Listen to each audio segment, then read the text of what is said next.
안녕하세요. 파면정원 인더가든입니다. 네, 오늘은 비가 오고 있습니다.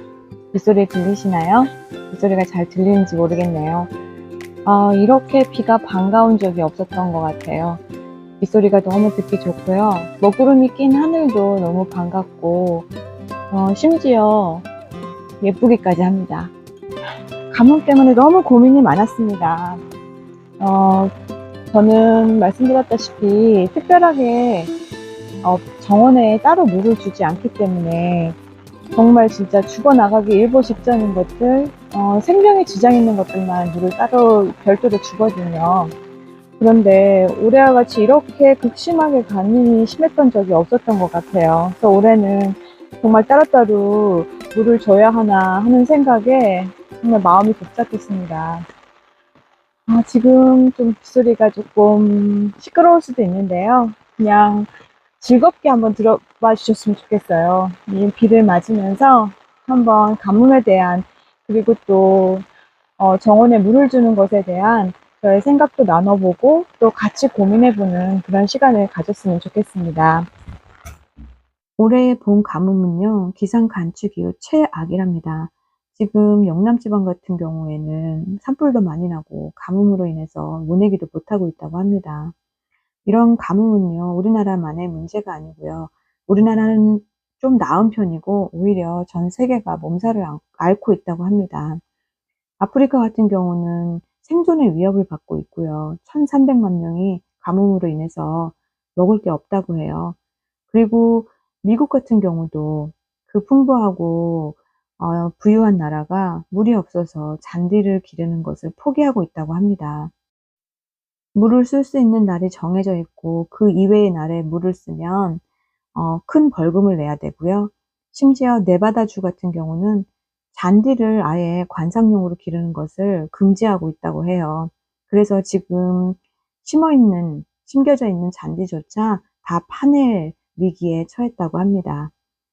이 가뭄의 원인을 미국 사람들은 어떤 학자들의 연구에 의해서 상당수가 인류 때문이다, 인간의 활동 때문이다라고 규정하고 있고요. 그거는 과학적으로도 다 인정받고 있는 정설입니다. 우리나라도 아마 잔디를 더 이상 기를 수 없는 날이 올 수도 있습니다. 이렇게 기후 변화는요, 남들의 이야기가 아니고 우리 가까이에 와 있는 이야기입니다. 그래서 우리가 이 기후 변화를 막기 위해서 정말 노력해야 하는데요. 우리의 작은 힘으로 어떻게 막을 수 있을까? 참 너무 거창하게 생각이 되지만 한 사람 한 사람이 힘을 다하여 정말 친환경적인 삶을 산다면 조금이나마 그 시기를 늦출 수 있지 않을까, 그렇게 생각해 봅니다. 그럼 본격적으로 정원에 물을 어떻게 줘야 될까? 우리가 지혜롭게 좀 더 친환경적으로 정원에 물을 주려면 어떻게 해야 되는지에 대해서 한번 생각해 보도록 하겠습니다. 정원에서 물을 주는 원칙은 첫 번째, 물을 주지 않는다입니다. 아니, 물을 안 주고 어떻게 꽃을 키워라고 할 수도 있겠습니다. 하지만 대개의 경우 물을 추가적으로 주는 일이 필요 없는 경우가 많이 있습니다. 올해처럼 극심한 가뭄이 아니라면 식물들은 자리를 잡고 환경에 적응하여서 추가적으로 물을 주지 않아도 잘 삽니다. 심지어 한여름에도 추가적인 물을 주지 않아도 생명을 잘 이어가고 꽃도 잘 피는 것들을 많이 보았습니다. 하지만 물을 주게 되면요, 식물들이 그 물을 주는 환경에 적응을 하게 됩니다. 그래서 물을 주지 않으면 바로 메말라 버리는 거죠. 그래서 뭐든지 길들이기 나름이라는 말이 있잖아요. 그 마찬가지로 식물들도 물을 자꾸자꾸 주고 스스로 뿌리를 뻗어서 물을 흡수할 수 없는 환경을 만들면 그 환경에 맞게 성장하기 때문에 물을 자주 주는 것이 결코 튼튼한 식물을 만드는 데 좋은 선택이라고 볼 수 없습니다. 그렇다고 무조건 물을 주지 말라는 이야기가 아닙니다. 식물의 상태를 보고 또한 기후 환경에 맞춰서 물을 주는 시기를 결정을 해야 되는데요.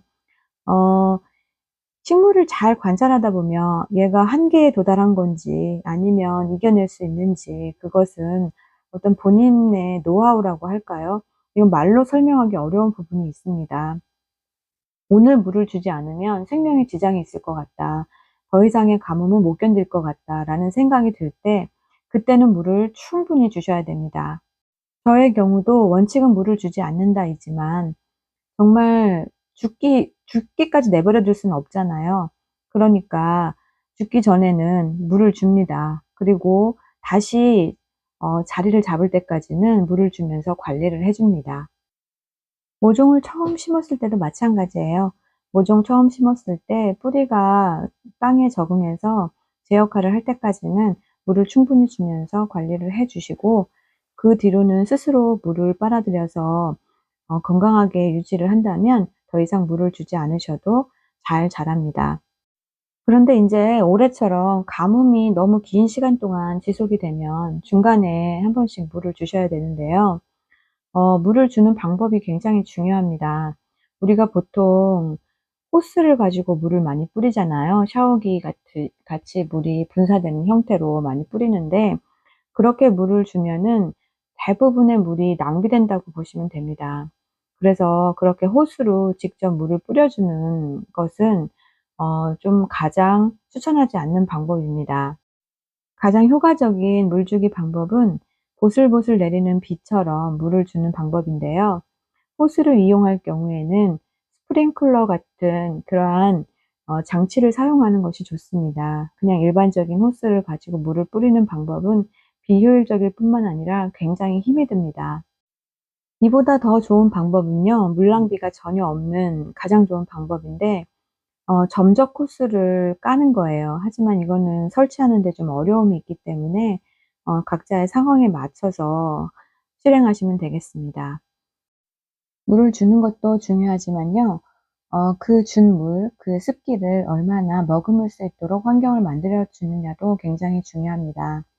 우리가 멀칭의 중요성을 많이 이야기하는데요. 가뭄 때에는 더더욱 멀칭의 중요성이 눈으로 보입니다. 멀칭을 잘해 준 꽃들은요, 가뭄 속에서도 잘 버텨내는 걸 볼 수 있고요. 멀칭이 안 된 곳에 있는 꽃들은 시들시들한 거를 눈으로 확인할 수 있습니다. 멀칭제의 종류는 다양하게 있을 수 있는데요. 가장 선호되는 것이 바크인데, 바크를 구할 수 없다면 왕겨도 괜찮고요. 왕겨도 없다면 잡초도 훌륭한 멀칭제가 될 수 있습니다. 그리고 우리가 꽃들을 쓰러지거나 아니면 시들거나 하면 꽃들을 제거하게 되는데요. 이런 정원에서 나온 모든 것들이 멀칭제의 재료가 될 수 있습니다. 저는 주로 정원에서 나온 것들을 멀칭제로 쓰는데요. 꽃이 지거나 아니면 쓰러지거나 하면 바로바로 잘라주고요. 그 자른 것들을 잘게 잘라서 흙이 드러난 곳에 깔아줍니다. 잘게 잘라주는 게 좋은데요. 저는 좀 손이 아파서 좀 길게 잘랐습니다. 말린 후에 자르면 좀 더 수월하게 자를 수 있습니다. 마지막으로는 풀을 너무 미워하지 마시란 말씀을 드리고 싶습니다. 잡초가 하나도 없는 정원은 가뭄을 덧합니다. 잡초가 수분을 머금고 있는 것도 있고요. 잡초로 인해서 땅이 드러나지 않기 때문에 수분이 증발되는 것을 막아줍니다. 그래서 빈 땅으로 놔두시지 마시고요. 그곳에 잡초가 있다면 그냥 내버려 두세요. 하지만 잡초의 종류는 제한할 필요가 있습니다. 너무 키가 크거나 경관을 해치거나, 그리고 너무 번식력이 강해서 제어가 불가능한 잡초들은 미리미리 제거하는 게 좋겠죠. 본인의 취향에 맞춰서 마음에 드는 잡초가 또 있거든요. 잡초들 중에서도 그런 것들을 남겨두시면 되겠습니다. 사실 정원에서 키우는 모든 꽃과 식물들은 다 잡초라고 볼 수도 있습니다. 그 중에서 사람들이 좋아하고 또한 선호하는 예쁜 것들만 모아서 화초라고 하고 정원에서 애지중지 키우는 것 뿐이죠. 그래서 잡초라고 불리는 것들 중에서도 좀 예쁜 것들은 모아서 심어두면 원예용 식물 못지않게 또 그 경관을 해치지 않고 예쁘답니다. 지금까지 가뭄에도 친환경적으로 가능한 한 물을 덜 쓰면서 정원을 가꿀 수 있는 방법에 대해서 생각해 봤는데요. 아마 오늘부터는 가뭄이 아니라 이렇게 비가 많이 오는 걸로 봐서 아마도 또 장마, 또 폭우 이런 것을 걱정해야 될 시기가 곧 다가올 것 같습니다. 날씨가 이렇게 양극단으로 바뀌는 것은 근본적으로 기후변화 때문입니다. 또한 기후변화는 사람들 때문에 일어난 현상이고요.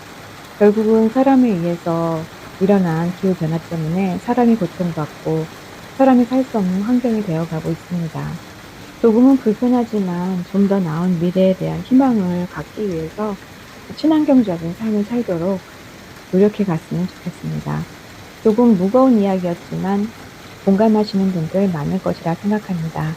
지금까지 시청해 주셔서 감사합니다.